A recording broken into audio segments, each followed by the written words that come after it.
the foreign editor at The Australian, Greg Sheridan. This was greeted with great joy and relief in Israel, the news of the rescue of 4 hostages, Greg.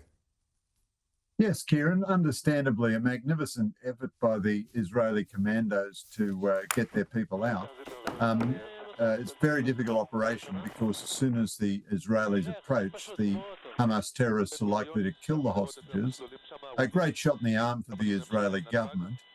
Probably doesn't affect things fundamentally. I think the criticism of Israel for the operation is misplaced. Terrible tragedy that Palestinians were killed, but undeniably they were killed because Hamas put the hostages in the middle of civilians. And then when the Israeli soldiers went to rescue them, Hamas was not defending Palestinian ground or anything. It was engaging in a major firefight with the Israeli soldiers in order to keep possession of these innocent hostages. And of course, it's almost certain that a large number of Palestinians would have died from Hamas fire, which was very indiscriminate. If Israel could do more of these operations, it would, and I think it would get great support from its own people.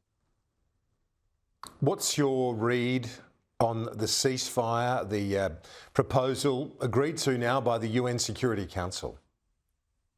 Well, the Americans and the British and everyone else have been telling us for months now that the obstacle to a ceasefire is Hamas. So Hamas has put on conditions for accepting any kind of ceasefire, which it knows Israel cannot possibly accept. One of them is that Israel has to withdraw permanently and totally from the Gaza Strip. Well, I've spoken to a lot of Israelis over the past several months, and they're very, very clear that whoever governs Gaza after this conflict, the Israelis will retain the right to go in and deal with terrorists as they emerge, as they do in the West Bank, because otherwise they're just going to have October 7 all over again. So I think Hamas has done quite a dance on this stuff and just has the view that the current situation benefits it.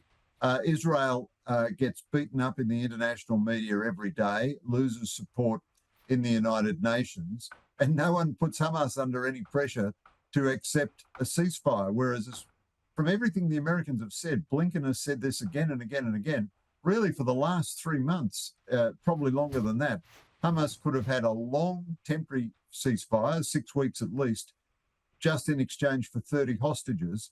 And even today, it could have a long ceasefire with negotiations towards a permanent ceasefire. But I think it wants conditions which either mean Israel doesn't eliminate Hamas or Israel cannot operate in Gaza anymore in the future. And those conditions, no Israeli government, doesn't matter whether Benjamin Netanyahu is the leader or not, no Israeli government could accept those conditions. And they're not the conditions America is imposing. They're the conditions Hamas wants. The European elections, a partial shift to the right. How significant is it? It was a substantial shift to the right, but less significant than possibly we expected. It's pretty clear that the Europeans are having a major backlash against their Green New Deal. There's massive propaganda, massive media and government effort in favour of the sort of ideology of getting to net zero as quickly as possible. But as a result, Europe now has sky-high energy prices, massive government deficits all over the continent, and its social contract is more or less collapsing. And so the big loser out of this election was the Green parties.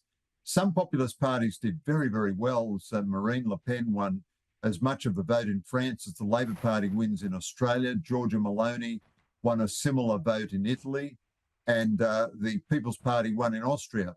More wild, radical right-wing parties like the Alternative for Germany, they got an increase, but a much smaller increase. The populists themselves are very fractured, and some of them are compromised by their association with Vladimir Putin.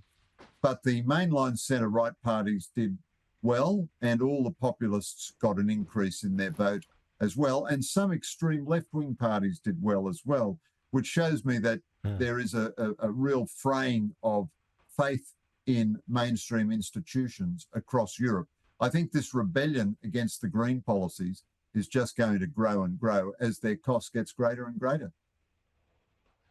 Greg Sheridan, thank you. We'll chat to you next week. Appreciate it. Thanks, Kieran.